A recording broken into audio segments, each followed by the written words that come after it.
really excited to be able to share this topic. It's a topic that's dear to my heart. Before we dive in, I'd love to know a little bit more about who's in the audience. And I'm curious, who has seen an episode of the Service Design Show or heard a podcast episode? Type a yes or a no, depending on if you've seen one, then I'll know if it's the fans or if it's a new audience. Let's see. Yes, big yes, no's. Okay. So maybe somebody could drop in the link to the Service Design Show. It's on YouTube and it's a podcast and it's a website, and you'll be able to see some interesting and inspiring conversations with service design experts, people who are usually way smarter than myself. All right. So I'm going to do something that I haven't done at any other event yet. This is going to be an experiment for you and for me as well. I'm going to present today a topic while I'll be sketchnoting. Super exciting for me. So let's see how this works out. And let me just share my screen and just warm up. By the way, we'll have a Q&A at the end. I'll try to keep my talk as short as possible so we have as much time as we can together. If everything worked right, you should be seeing a blank piece of paper, correct? Yeah, I see people nodding their head, putting their thumbs up, which is good. So, yeah, let's see. Let me see if my pencil is working and if everything is sharp. Let's zoom in. Hi, we should make this a little bit bigger. Hi. All right. So I chose the topic of this talk today and talk about how to make people fall in love with service design. And I'm curious if you're excited about service design, if you already know what it is, what made you fall in love with service design? If there's one or two things that you can drop in the chat, then I'll continue my story in the meantime. The big challenge with love, as you might know, is that love can be blinding. And that's what we want to get over today. When you're in love with somebody, then the only thing you can do is talk about that person, how great they are. And usually the other person who's listening and who you're explaining your love to isn't all that interested in that person. So the question is, how do you make them care about your loved one? How do you make them care? And that's one of the things we want to sort of experiment with today. Let's see, love, blinding. These will be shades. All right. Now, who am I? Really briefly, me. Why am I here talking to you? So I started an agency 12 years ago, 13 years ago, 13 years, a service design agency. And that was back in the day when service design, it was back in the day when there wasn't even an iPhone. So we had to do a lot of explaining with service design. I left that agency, I think it's almost 2 years ago now, to fully focus on the Service Design Show. And the goal with the Service Design Show is really to look below the tip of the iceberg of service design and seeing what are the things they don't teach you in service design schools and in service design books. And one of those things is how to connect business and design. And that's a topic I really love to talk about. So the business and let's say the design part. Really briefly, what can I say more about me? I'm not a designer by background. I don't have a design background. My background is software engineering, and somehow I still got into service design. And my journey took me along a lot of things, and I had to learn really what design is, how do you explain it to people, how do you sell it to clients when you run an agency. So my initial study was that I'm a software engineer by trade, so this is what I still sometimes enjoy to do. Yeah, let's see. So yeah, okay. Now, how do we get to the topic of selling? So I'm not a designer and I'm not a salesperson by trade, but 4 or 5 years ago, I figured that the reason why so many service designers fail to actually do good work and stay working on small projects is they don't know how to convince people who hold the budgets to actually do their work with them. And I was surprised that nobody in the service design space was addressing this. So I thought, well, this might be something that I could help with. So I started reading about sales, about how other disciplines explain value, how branding explains value, how marketing explains value, maybe how UX explains value, and translate all those learnings from those other fields to service design. And I'm still learning, but today I want to show you one of the things that stuck with me and a very practical tool that you might be able to use to sell tomorrow. One good thing to notice maybe is that this journey has led me to even create a program called, I'll show them down, Selling Service Design with Confidence. That program is actually starting in April. If somebody can drop the link in the chat. If you're interested, if you think at the end of this presentation that you want to learn more about service design and how to sell it, then this might be something that's interesting for you. All right. Now, if you have questions, by the way, I see a kid in front of the camera eating the camera right now. If you have questions, drop them in the chat and we'll try to address them as soon as possible. So what are some of the challenges with regards to explaining the value of service design, getting people to fall in love with it? I'd love to know in the chat, what are some of the challenges that you experience? Let's see if we can make a list. I have a few, but I want to hear from you. What are the challenges?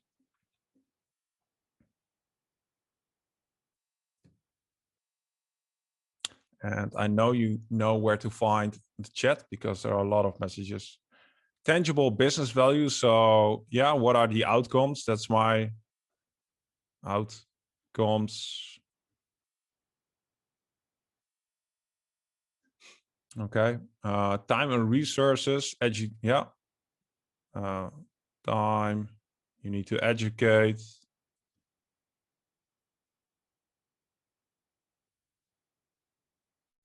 All right. What else? KPIs. People. Oh yeah. Misconception about what it is. They think it's UX. Let's see. It's not the same, but it's like this, huh? Right. Okay. Trust. Good. You're on a roll. Thank you for helping me here. Providing ROI. Yes. Okay. Good. Now we're getting somewhere. What I would love to go in now is there are a lot of things that make selling service design and getting people interested challenging. I think the thing that's one of the most challenging things is, I think, the ROI conversation. And things that come up around this is it takes a lot. The feedback loop is really long. So you do a service design project and it takes a long time. It can take a long time before you actually see tangible results. back. Man, this is multitasking. The feedback loop is really long. What is it that you actually measure? What can you measure? Measure. Measure. And did I have one more here? Yeah. Tangible outcomes. Right. And one more challenge is that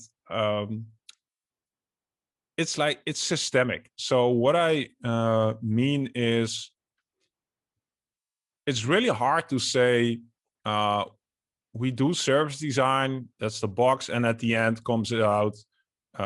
We put A in and B comes out at the end. That's not how service design works, because there are a lot of things happening in other places. And how do you then sort of say, okay, it was the fact that service design did it? There are a lot of challenges with measuring ROI and showing the value of service design. And I think that this is really important. We cannot say this is hard and then let other people just figure it out. We have to provide some help. And I want to show you a very practical framework and a tool today that I basically learned quite recently. I was using a similar framework for a very long time. And then recently in an interview on the Service Design Show with Ryan Rumsey, it was episode 119, he showed me a tool called a strategy map. It's a tool that's been around since 1990. So it's not new, and that's a good thing because it's been used for a long time. And Ryan has some very good explanations about the strategy map as well. But I think it's a super powerful tool to actually connect design and business and talk about things like the ROI. So I would love to walk you through a strategy map, show you how it works, and hopefully inspire you how you can use it. Now, before we dive into that, are there any burning questions that I might want to address? Anybody from the organization who has been paying attention? Let me know if there's something. Now, probably you covered all of them so far. Okay, good. Now, let's move on. If you hear any background stories, that's my kid trying to entertain himself while Dad is giving a presentation. All right. So, how many people have heard about a strategy map? Give me a yes in the chat if you've used it. Yes, I teach it. Good. Nope. Okay. For me, like I said, I was using a similar model, but just didn't call it as a strategy map. And the good thing about a strategy map is that you can very much treat it like a canvas, which we're all used to in the service design space. And that's great because we know how to use canvases. And this canvas helps us to connect basically strategy and business and design. And it's really simple. It's really straightforward. That's the power of it. So I think that at the end of this presentation, you'll be able to run away with it and make it your own.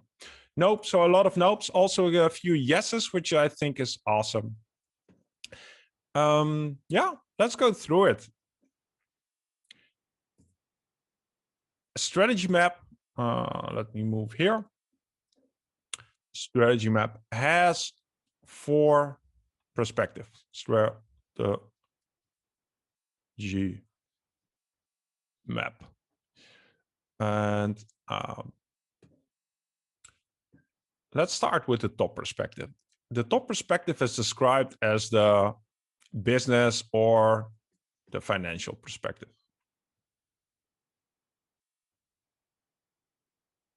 Oh, financial perspective. The second perspective is described as the customer.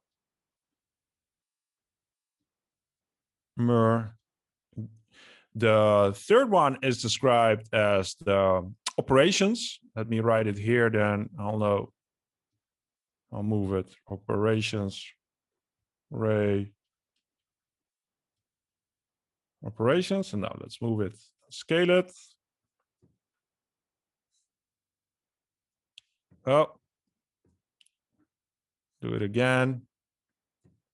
Pressure, people. The pressure of you watching me draw. That's it's killing me here. And the final, the bottom perspective is called learning and growth, and we'll just use learning in this case. Learning.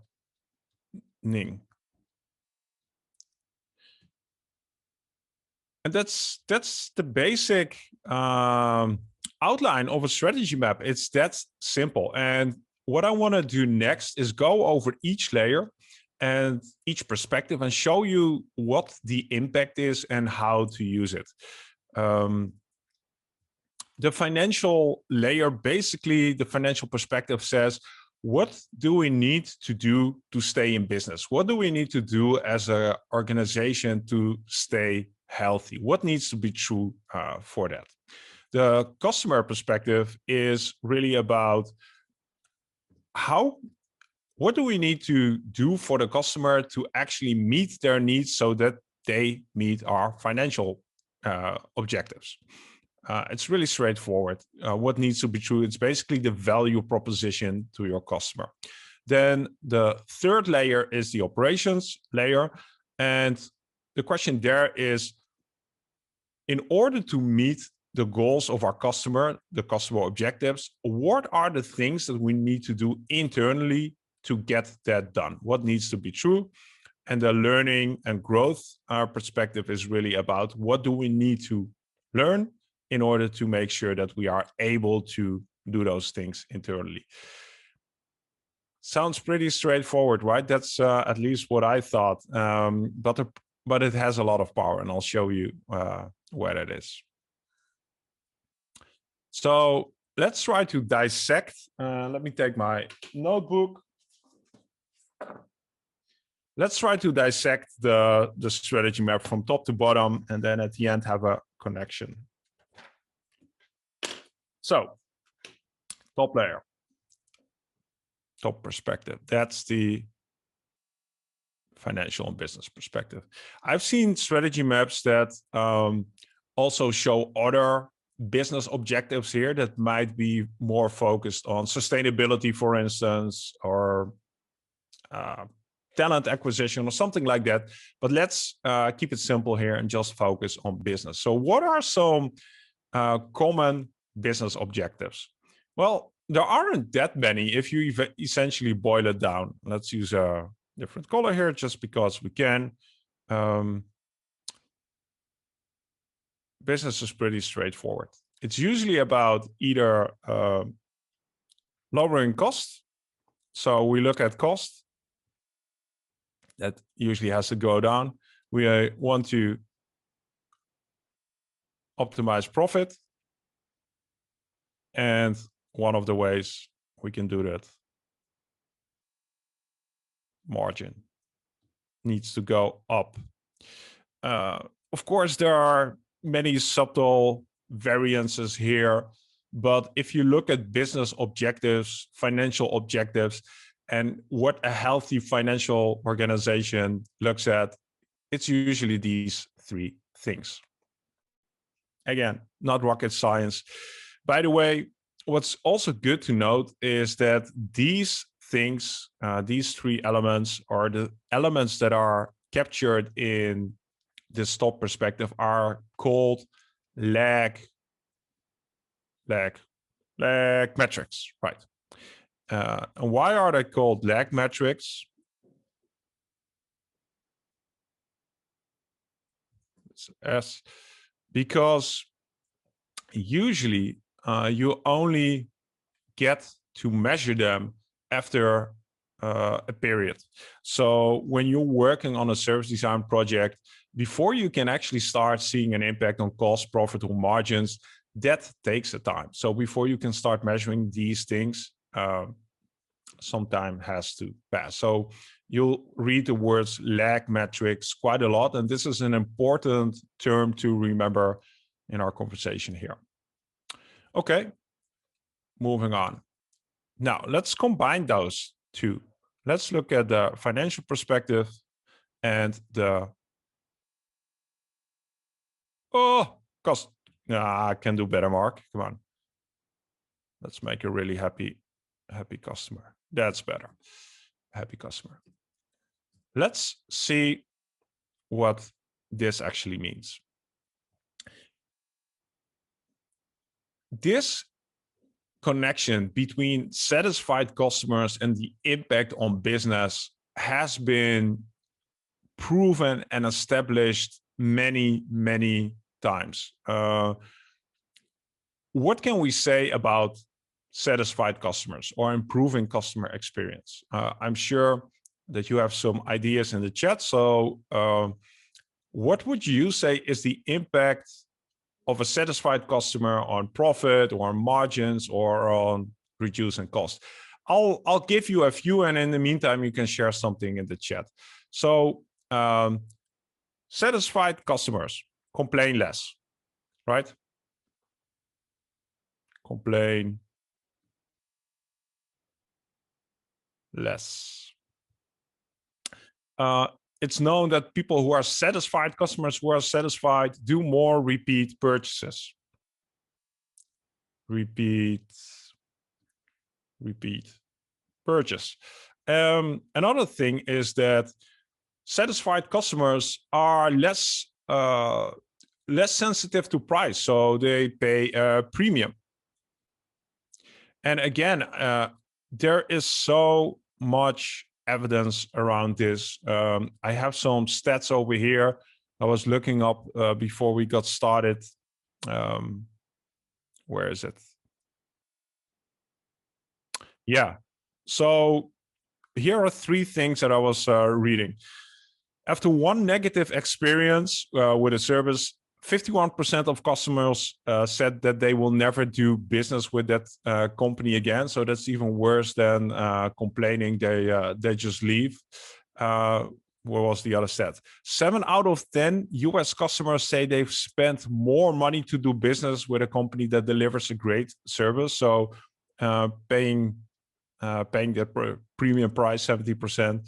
And another stat here was increasing customer retention rates by 5% increases profit anywhere between 25 and 95%. So if you do some digging around, you'll be able to find a lot of evidence that a better customer experience, more satisfied customers lead to profit. And if you're having a conversation with a client who's skeptical about this, then don't even think about starting to talk about service design. Then you have a really different problem if your manager, boss, or CEO doesn't see this connection. Now, how can we make this practical? I want to go back one step really quickly. Let's think about an example. So let's say that we're a restaurant, and our financial objective here is to, well, we want to increase profit. Increase profit. Oh, come on, Mark. Increase profit by, let's say, 10%.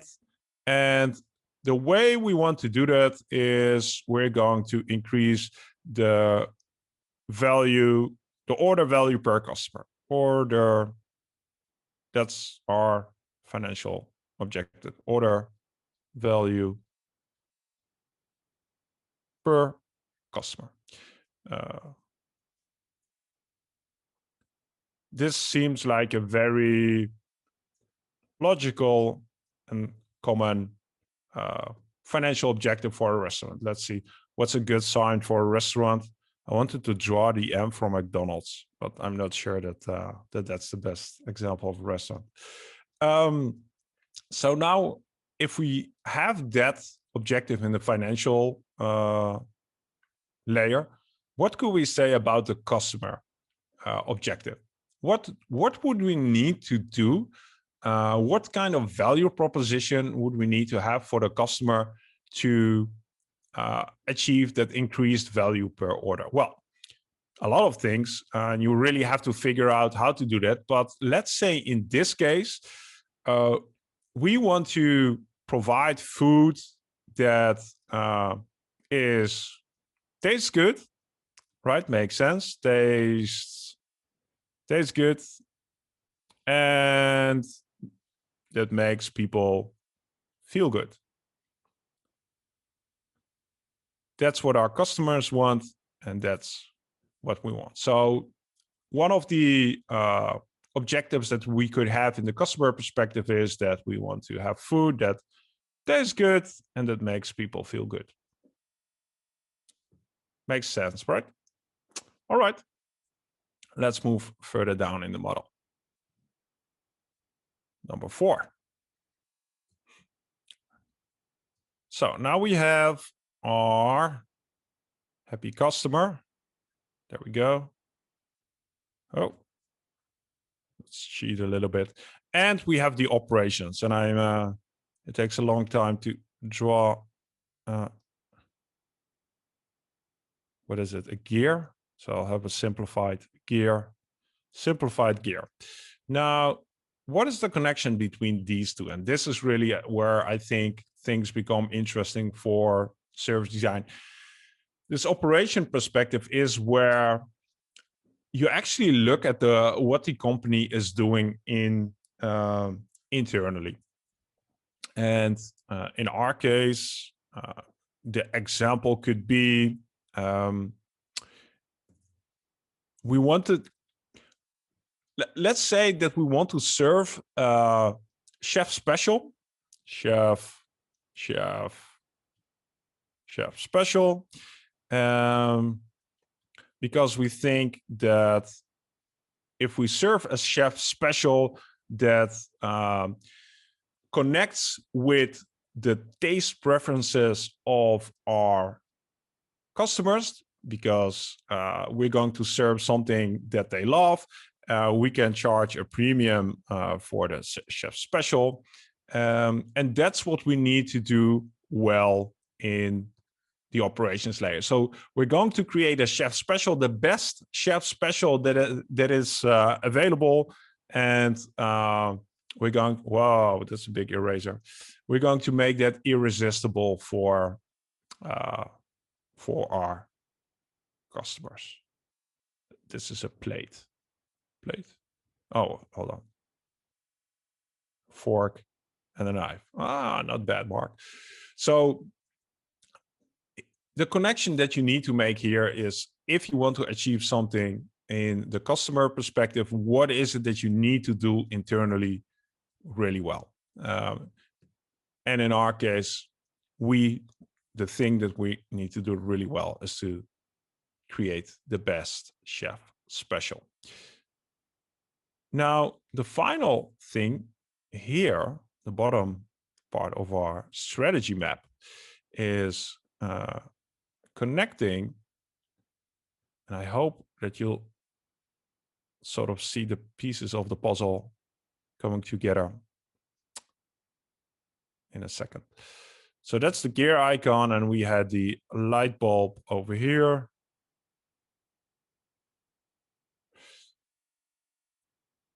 Learning and growth. Better arrow. Learning and growth. If we stick to our restaurant example, then the question here might be, okay, we want to create a chef special that's irresistible and appealing to our customers.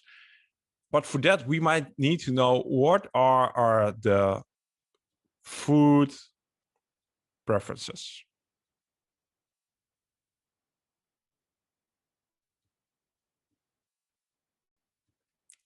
Of our customers. because how can we otherwise make the chef special? We need to figure out what our customers actually want, what they like, or we might look at a certain segment of our customer, and then maybe the most loyal customers, maybe a new group of customers. We have to figure out what their food preferences are. And I think if you look at a lot of service design work, it has a lot to do with learning, with figuring stuff out about the customer. So basically there's also this connection. It's learning about the customer and then translating that into internal systems, internal operations. And a lot of our work sits in this bottom layer, and then being able to translate that into higher layers. Now, this is the bottom layer of our pyramid. What do we need to do now to make this image complete? So we had our, if you followed along correctly, we had our financial layer, we had our customer layer, we had our operations and process layer, and of course we had our learning layer. This is really simple. Now the only thing, but super important thing to do, is we need to connect this from start to bottom. And the way we do that is really straightforward, using the official term is, I think, cause and effect, cause and effect something. I call it creating a plausible hypothesis.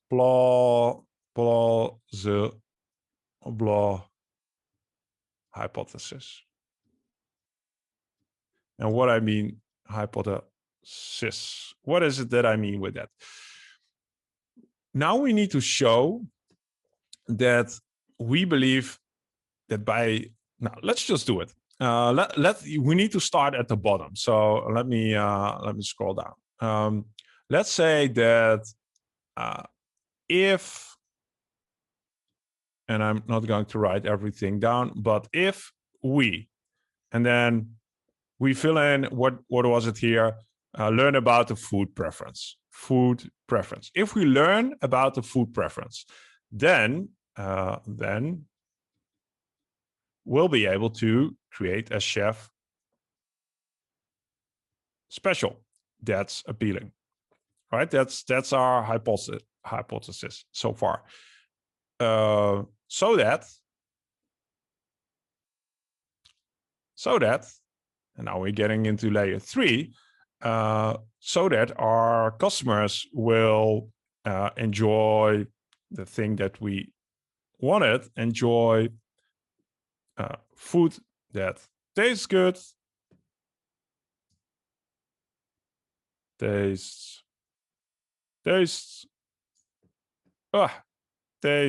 good, and makes them feel happy, which leads to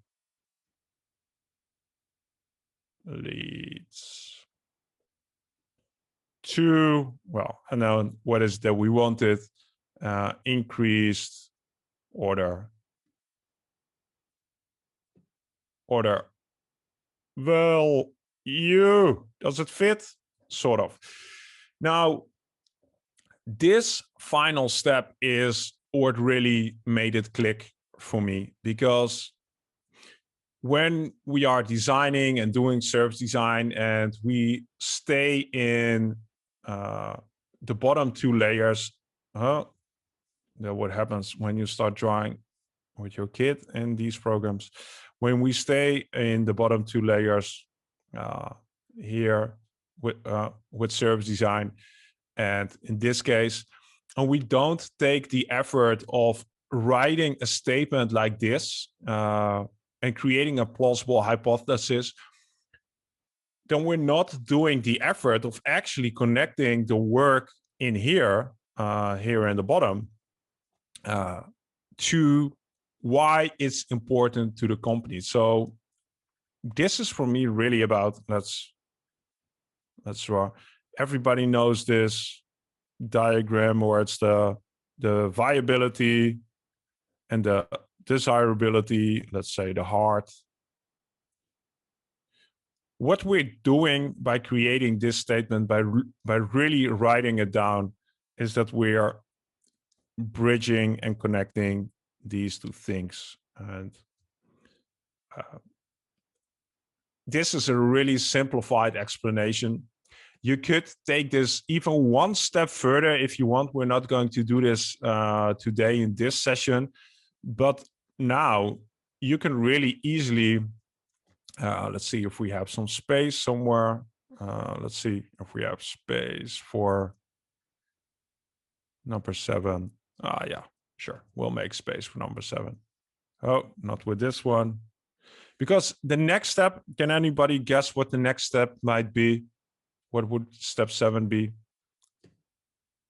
Really quickly. Step 7. Step 7. Oh, not this one. This one. Feasibility. Well, I would say you could now start prototyping with numbers. Prototyping with, that's a really, with, it's harder than you think, with numbers. And what do I mean?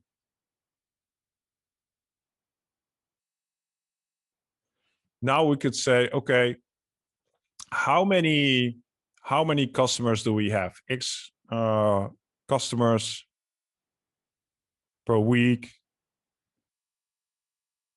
X customers. We expect to serve Y chef specials. Oh, chef specials at a price of Z, and that, you know, you can sort of X times, that's difficult. You know what I mean here. You can start filling in numbers. This will cost, I don't know, $25, and you can make almost a business case based on this and make hypotheses. And the goal isn't to be to have this correct. The most important goal of what I'm showing you is that you can go to a business partner and present something like this and say to them, do you recognize this? Do you think it's different? Do you have we missed an important business objective? That's, I think, the most valuable thing about this strategy map exercise. You can find a lot more examples, templates, explanations that go way more in depth. Usually when you see strategy maps, you see a lot of boxes, a lot of objectives. This is a really simplified version for me. So we went from looking at financial objectives of increasing order value to learning about food preferences of our customers and turning that into a plausible hypothesis. So how does this connect to making your manager, boss, and CEO fall in love with service design? Well, if you've done this right, their goals and objectives, the thing that they care about, should be in this statement. And your work should also be in the statement in a way that connects to each other. And then you make them care about what you do and why service design is important. Did I have anything else? I had a lot. Yeah. No, I think this would be a good time to sort of start taking questions. Mark, firstly, kudos to your drawing skills. I cannot even imagine how it's difficult to actually deliver presentation and draw at the same time and try to make it as understandable as possible. So applauses for that. Well, the question is if I manage to do that, because that's the ultimate test. Yeah, we'll see. So please do drop the questions. We have a couple of them already, so we are moving on to the Q&A session. The first question was actually submitted right before the event by Nata. Nata is here. Hey, Nada. She always has Inspired, difficult so questions, so yeah, so prepare. Nata would love to know how to approach short-term versus long-term plans and gains within today's topic. okay, yes. Short term, maybe I'll make a new layer. I want to, by the way, no, let me answer your question first, Nada. And that's there is a simple answer, a short answer to that. Usually short-term gains are cost-driven. So if you want to show the value of service design within 3 months, take an existing service and find things that can be done better there and go and fix those. Because when you look at service design, the other thing what you can do is value creation. For instance, finding new ways to generate revenue. That takes way longer. So if you're in a position where you need to really show value and focus on the short term, 3-month time scales, try and find ways how you can reduce costs within an organization.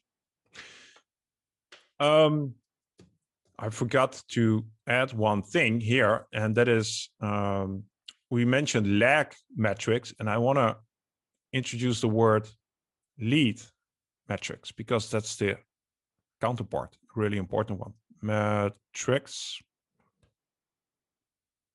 Metric. No, that's metric. And please remember these two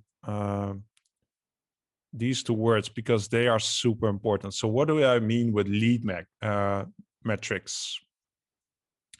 These are things that you can see and measure on a short term. So here in our work, we can see how much time have we spent talking to our customers. How many customers do we actually talk to? How many scenarios for a chef special have we come up with? So these aren't metrics that are directly impact business, but if we talk to our customers 2 hours a day, if we manage to create and prototype a chef special for the next 6 weeks, then we go back to our plausible hypothesis, plausible business case. We sort of believe that that will lead to something that customers enjoy and that makes profit. So these lead metrics are super important in our work, and these are things we can quantify, and we can put them in this equation, and then people won't need to sort of see direct financial impact, like how much revenue has this generated. No, hold on, that will take some time. But if you look at this model, we're working towards that. And the first things that we can start measuring are the lead metrics. Super important. Nata, I hope that answers your question. We have another one here. Mark, are there any standard assessments for services that can be offered before design? Not sure if I get that question. What kind of assessments? Well, I guess, can you like assess the services before pitching them to your boss, let's say, like the value of them, the scope, whatnot? Are there any standard procedures you like to follow? Well, that sounds like prototyping to me. You can do a small scale test and capture the reactions of customers and employees and see what it is. So I would think about prototyping. That would be the way to assess it for me. Okay, great. Thank you. Do we have any other questions? Oh, we have one from Jean. How does user research fit into the plan? Yeah. Well, glad that you... Oh, now I need to turn it back. I think this one. Yeah. User research feeds in here really, really neatly, and that's in the bottom layer. So it's in the learning and growth perspective of the map, where you say we need to learn about food preferences. That's before we can start creating a chef special and delivering and servicing that, we need to learn what do our customers actually want. So we need to invest in user research. So that, for me, that fits, that piece of the puzzle fits in really neatly in that bottom layer. Jane, I hope that answers your question. Do we have any more?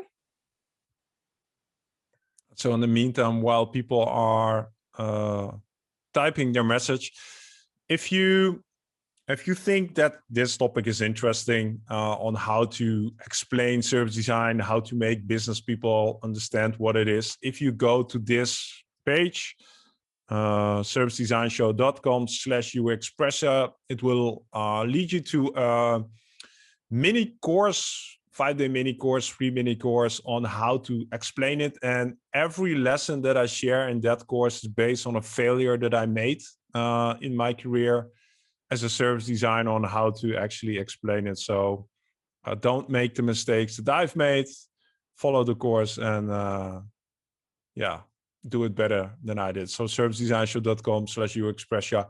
And by the way, I haven't mentioned it at the start, but if you have any questions about this, also feel free to connect with me on LinkedIn. Maybe somebody can drop my LinkedIn profile here in the chat. I'm happy to connect with everybody that's here. Yeah, let's do that right now. So please do connect with Marc. Me. Yeah. Hello, this is Liz Newmeyer from Chicago. I have a quick question. Hey, Liz. Hey, how you doing? Sorry, I'm actually talking to my phone, so I can't run my camera at the same time, or everything just freezes up on me. But the question, this was great, by the way. And yes, I've done similar exercises to focus business. Mm-hmm. What I found challenging is sometimes that, you know, the audience that you're talking to is a mixed crowd, Mm-hmm. right? Mm-hmm. And they have a lot of different agendas. Some of them are going to be worried and concerned about cost saving. Yep. Some are going to be concerned about growing their business. Yep. So my question is how do you deal when you have a mixed crowd? How do you make sure that you acknowledge, you know, the interests of everyone in the room, so everyone feels like their opinion has a voice, right? Which is really important for buy-in. And then, you know, what are some of the small things you can do maybe on projects just to show that at least you understand business and that, you know, it's worth talking to a service designer?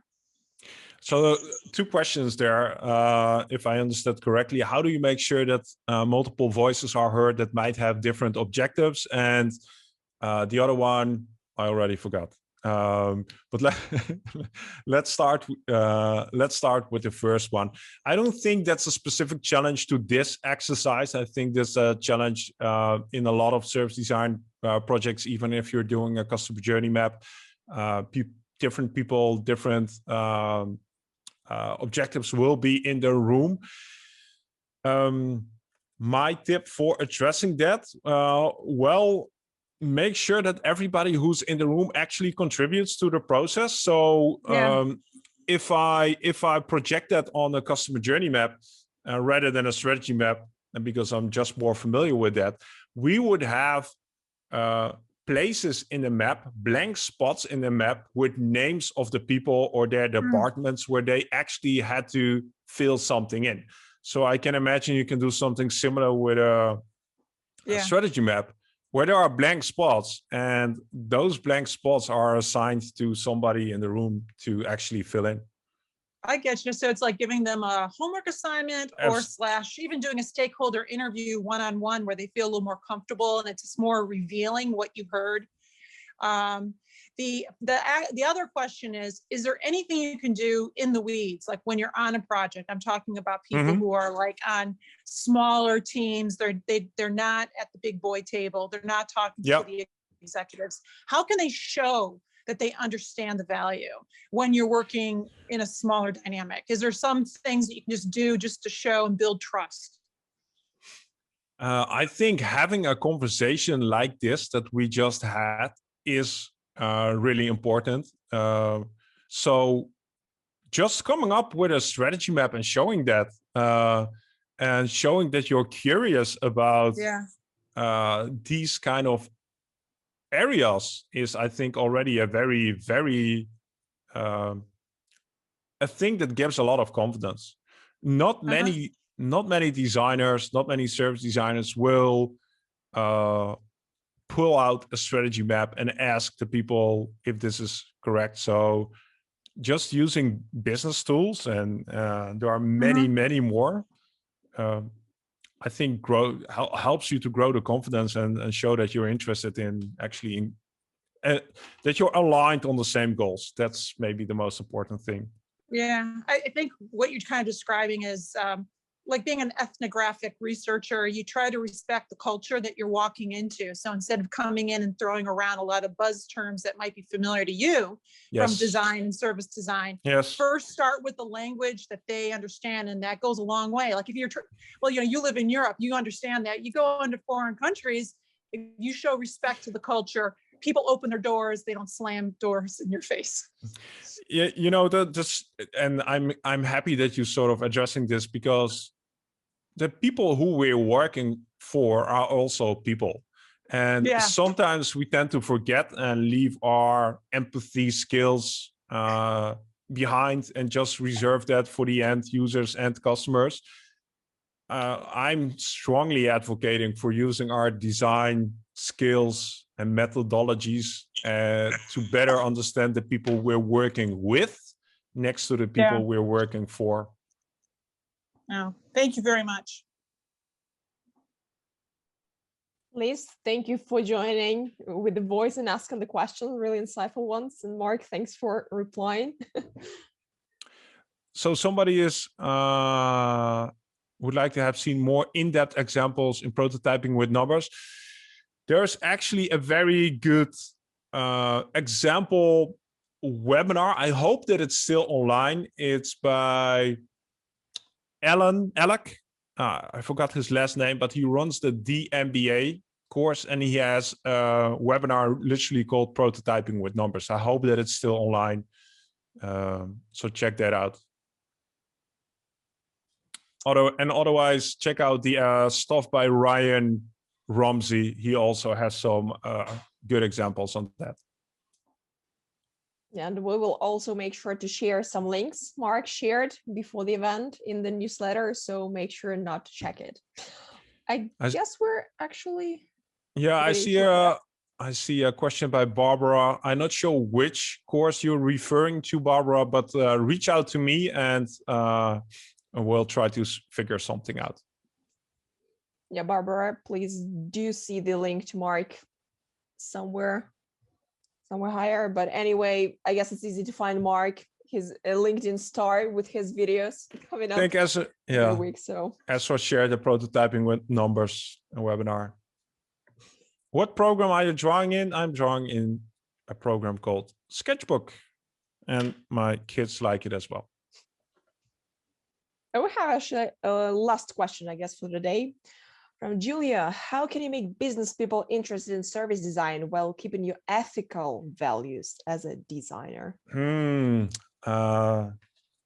My question would be, what is preventing you from doing that already?